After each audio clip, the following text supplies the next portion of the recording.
4 Aralık 2025 Çarşamba arkadaşlar ve bugün bizim yöremizin Denizli Güney usulü keşkek. Evet, kemik suyu, et suyu karışık bu şekilde Denizli Güney usulü. Tabii ki biz yedik. Şu anda fazla dumanı üstünden tutmuyor, çok sıcak değil. Çok güzel olmuş. Denizli usulü, Güney usulü keşkeğimizi yaptım. Üstünde sosu şu şekilde arkadaşlar.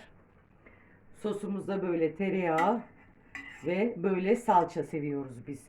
Pul biber sevmiyoruz. Böyle tereyağı ve salça üstüne döküyoruz. Hem de bol miktarda, bayağı 2-3 yemek kaşığı miktarda üzerine döküp bu şekilde sakız gibi keşkeğimizi afiyetle yiyoruz.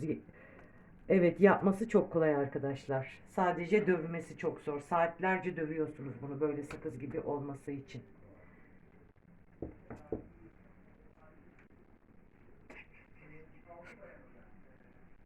Bitti bitti bitti bitti.